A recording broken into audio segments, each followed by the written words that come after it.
राधे राधे। आप सबको आमल की एकादशी की ढेर सारी शुभकामनाएं। आमल की एकादशी को हम रंग भरनी एकादशी भी कहते हैं। आज से ही काशी में भगवान भोलेनाथ को रंग लगना शुरू हो जाता है। तो चलिए सुनते हैं आज की आमल एकादशी की कथा। मानधाता जी बोले, हे वशिष्ठ जी, यदि आप मुझ पर प्रसन्न हैं तो वह व्रत कहिए जिससे मेरा कल्याण हो। वशिष्ठ जी बोले, हे राजन, सब व्रतों से उत्तम और अंत में मोक्ष देने वाला आमल की एकादशी का वर्णन करता हूँ। यह फागुन माह के शुक्ल पक्ष में होती है। इस व्रत का पुण्य 1000 गौदान के फल के बराबर है। मैं आपसे एक पौराणिक कथा कहता हूँ। एक वैदिक नामक नगर में एक ब्राह्मण, वैश्य, क्षत्रिय, शुद्र चारों वर्ण आनंद पूर्वक रहते थे। उस नगर में चैत्ररथ नामक चंद्रवंशी राजा था। वह महाविद्वान तथा धार्मिक था। वहाँ के निवासी बुद्धि से बालक प्रत्येक एकादशी का व्रत करते थे। एक समय फागुन मास के शुक्ल पक्ष को आमल नाम की एकादशी आई। उस दिन राजा से प्रजा तक, वृद्ध से बालक तक सबने हर्ष सहित उस एकादशी का व्रत किया। राजा अपनी प्रजा के साथ मंदिर में जाकर पुण्य कुंभ स्थापित करके तथा धूप दीप नैवेद्य पंचरत्न शस्त्र आदि से धाती का पूजन करने लगे।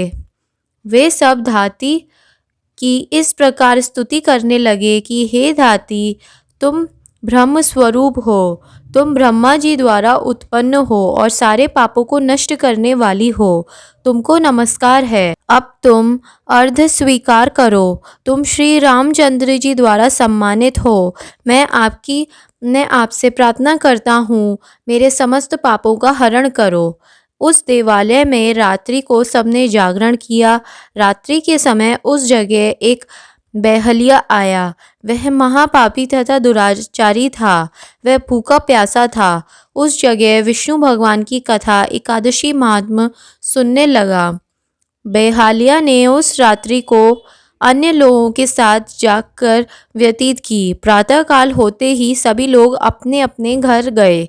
कुछ समय बीतने के पश्चात उस बहेलिया की मृत्यु हुई और एक आमक की एकादशी का व्रत तथा जागरण के प्रभाव से उसने राजा विदुरथ के घर जन्म लिया। उसका नाम वसुरथ रखा गया। बड़े होने पर वह चतुर्गिणी सेना के सहित तथा धन्य धान से युक्त होकर 10 सहस्त्र ग्रामों का पालन करने लगा। वह तेज से सूर्य के, क्रांति से चंद्रमा के, वीरता में भगवान विष्णु के और क्षमा में पृथ्वी के समान था।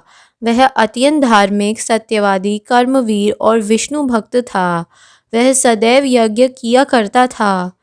एक दिन वह राजा शिकार खेलने के लिए गया। देवयोग से वह राजा रास्ता भूल गया। तब से वह उसी वन में एक वृक्ष के नीचे सो रहा था। उसी समय पहाड़ी मलिच्छ वहां आए और राजा को अकेला देखकर उस पर मारो मारो के शब्द करके टूट पड़े। वह मलिच्छ कहने लगे कि इस दुष्ट राजा ने हमारे संबंधियों को मारा है तथा देश से निकाला है, अतः इसे अब अवश्य मारना चाहिए। ऐसा कहकर वह मलिच्छ राजा पर अस्त्र शस्त्र का प्रहार करने लगे। उनके अस्त्र और शस्त्र राजा के शरीर पर गिरते ही नष्ट हो जाते और उसको पुष्पों के समान प्रतीत होते। इन मलिच्छों के अस्त्र शस्त्र उन पर उल्टा प्रहार करने लगे, जिससे वह मूर्छित हो गए। उस समय राजा के शरीर से एक दिव्य स्त्री प्रकट हुई, जो अत्यंत सुंदर तथा सुंदर वस्त्र तथा आभूषणों से अलंकृत थी। उसकी भ्रुकुटी टेढ़ी थी और आंखों से लाल लाल अग्नि निकल रही थी। वह मलिक्षों को मारने दौड़ी और समस्त मलिक्षों को काल के गाल में पहुंचा दिया। अब राजा जब जागा तो इन मलिच्छों को मरा हुआ देखकर सोचने लगा कि इन शत्रुओं को किसने मारा है।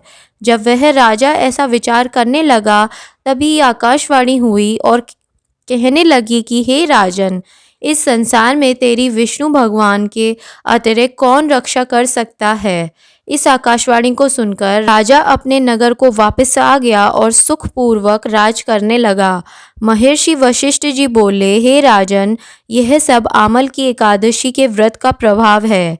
जो मनुष्य इस आमल की एकादशी को व्रत करते हैं वह प्रत्येक कार्य में सफल होते हैं और अंत में विष्णु लोक को जाते हैं।